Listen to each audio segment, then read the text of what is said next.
السلام علیکم ورحمۃ اللہ وبرکاتہ۔ میں ہوں آپ کا میزبان حافظ محمد دانش۔ محترم سامعین ناظرین، آپ نے جو سوالات ہم تک پہنچائے ہیں ان کے جوابات کے لیے ہمارے ساتھ موجود ہیں مفتی احمد بن محمد ارشد خان صاحب۔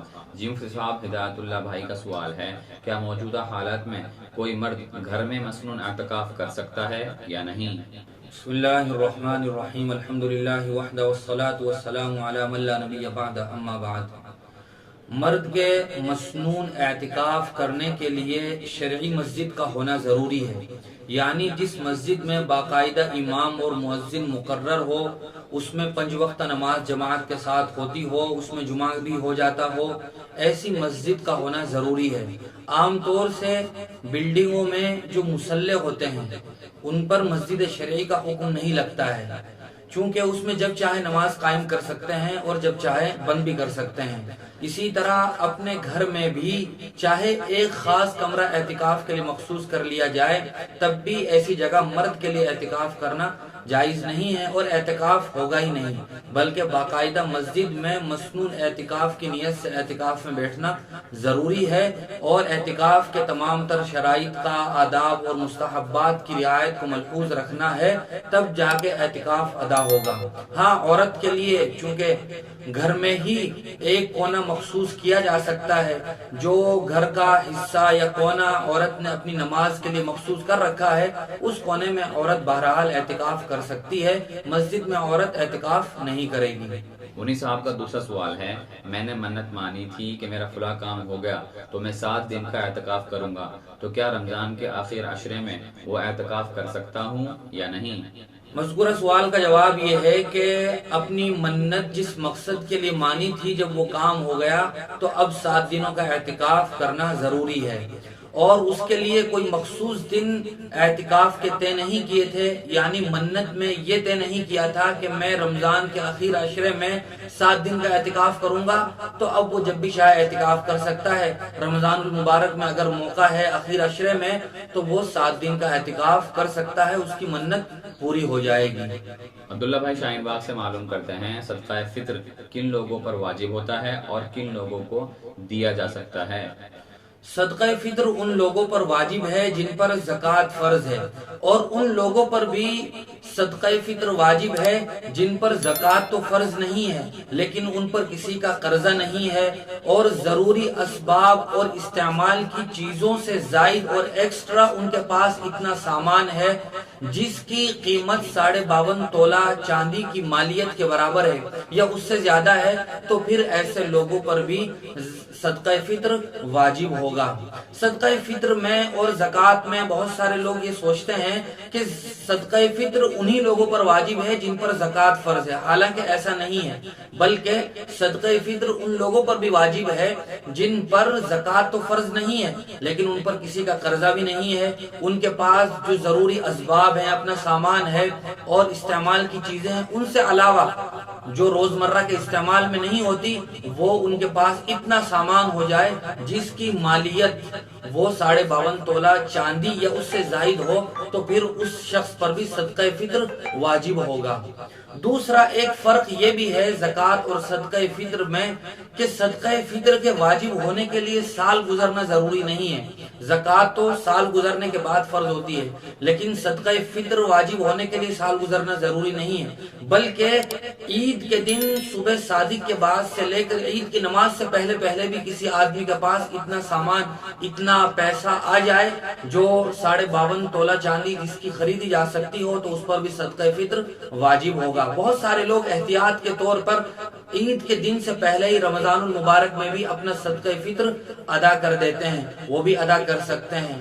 بہت سارے لوگ یہ سمجھتے ہیں کہ صدقہ فطر میں صرف گیہوں یا آٹا یا اس کی قیمت ادا کرنی ہے، حالانکہ ایسا نہیں ہے، بلکہ گیہوں اور اس کے آٹے کے علاوہ بھی کچھ چیزیں ایسی ہیں کہ جن کا صدقہ فطر آدمی کو اپنی حیثیت کے مطابق ادا کرنا چاہیے۔ مثال کے طور پر کھجور ہے، جو ہے، کشمش ہے، ان چیزوں کا بھی صدقہ فطر آدمی کو ادا کرنا چاہیے۔ اگر کوئی آدمی صدقہ فطر گیہوں سے ادا کرتا ہے تو ایک آدمی آدمی کا صدقہ فطر وہ 1 کلو 633 گرام ہوتا ہے۔ اگر ہم اس میں تھوڑا سا اور اضافہ کر لیں تو کہہ سکتے ہیں کہ 1.25 کلو گیہوں یا اس کا آٹا یا اس کی قیمت دینا ایک آدمی کی طرف سے ضروری ہے۔ اور اگر کوئی آدمی جو کے ذریعے سے یا چھوارے کے ذریعے سے یا کشمش اور کھجور کے ذریعے سے صدقہ فطر ادا کرتا ہے تو وہ اس کا وزن بیٹھتا ہے 3 کلو 266 گرام۔ اگر کوئی آدمی ایک آدمی کی طرف سے اسی وزن کے اعتبار سے کچھ دینا چاہتا ہے، مثال کے طور پر کھجور دینا چاہتا ہے، تو وہ 3 کلو 266 گرام وہ کھجور دے گا۔ اور اگر وہ کھجور، کشمش، چھوارا اور جو نہ دے کے ان کی قیمت دینا چاہتا ہے تو ہر آدمی اپنے شہر کے حساب سے اتنے وزن کی قیمت معلوم کر سکتا ہے۔ مثال کے طور پر 3 کلو 266 گرام کھجور کی جو قیمت بنتی ہے 600 روپے 700 روپے، وہ قیمت صدقہ فطر کے طور پر دینا ضروری ہوگا۔ آدمی کو اپنی حیثیت کے مطابق اسی بات کا اہتمام کرنا چاہیے کہ وہ کھجور، کشمش، چھوارے سے اپنا صدقہ فطر ادا کرے۔ صدقہ فطر آدمی کے لیے اپنی نابالغ اولاد کی طرف سے ادا کرنا ضروری ہے، اور اگر بیوی خود صاحب نصاب ہے، اس پر صدقہ فطر واجب ہے، تو وہ اپنا صدقہ فطر خود ادا کرے گی، لیکن شوہر اگر اس کی اجازت اور مرضی سے اپنی طرف سے ادا کر دیتا ہے تو بیوی کی طرف سے کافی ہو جائے گا۔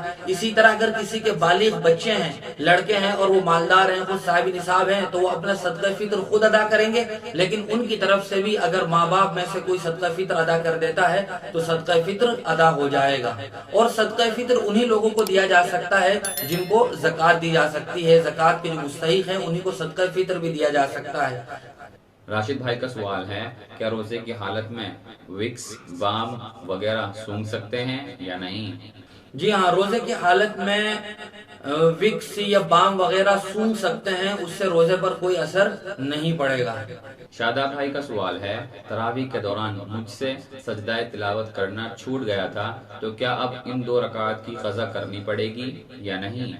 تراویح پڑھنے والوں کے ساتھ بہت سی مرتبہ یہ مسئلہ پیش آتا ہے کہ وہ تراویح کے دوران آیت سجدہ تلاوت کی اور سجدہ تلاوت کرنا بھول جاتے ہیں، تو وہ مسئلہ معلوم نہ ہونے کی وجہ سے یہ کرتے ہیں کہ دوسری مرتبہ وہی 2 رکعات پڑھتے ہیں اور ان میں وہی قرات کرتے ہیں جو پہلے 2 رکعات میں کی تھی، اور پھر جب وہ سجدے کی آیت آتی ہے تو اس پر سجدہ تلاوت کرتے ہیں۔ حالانکہ جاننا چاہیے کہ یہ درست نہیں ہے۔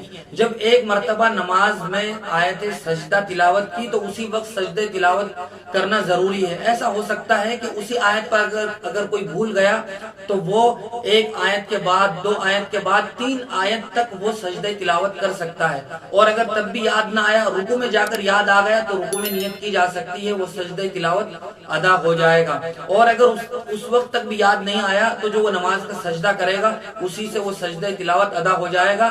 دوسری مرتبہ نئے سرے سے 2 رکعات پڑھ کر اس میں سجدہ تلاوت کرنے کی اب ضرورت نہیں ہے، بلکہ صرف توبہ و استغفار کرنا ہوگا۔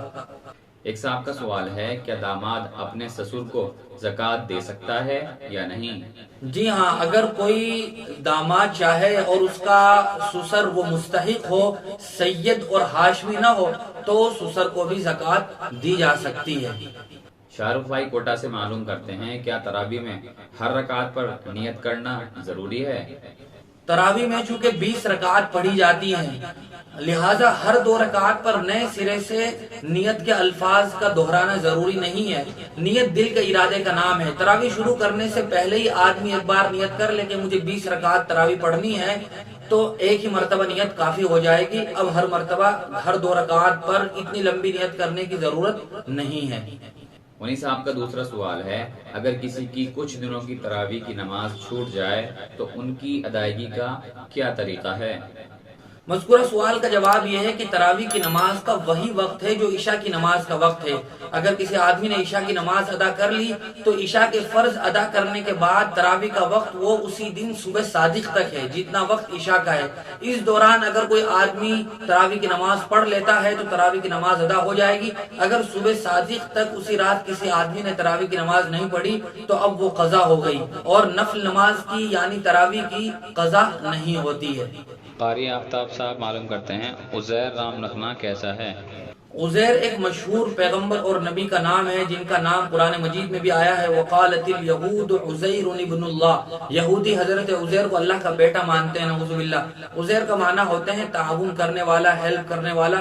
جی یہ نام رکھا جا سکتا ہے۔ بہت شکریہ مفتی صاحب آپ کا اسی طرح کی مزید مسائل کی جانکاری کے لیے آپ ہمارے دار ارقم یوٹیوب چینل کو سبسکرائب کریں، ویڈیو کے نوٹیفیکیشن کے لیے بیل آئیکن کو دبائیں، ویڈیو کو لائک کریں، صدقہ جاریہ کی نیت سے ویڈیو کو شیئر بھی کریں اور اسی طرح اپنے سوالات ہم تک پہنچاتے رہیں۔ جزاک اللہ۔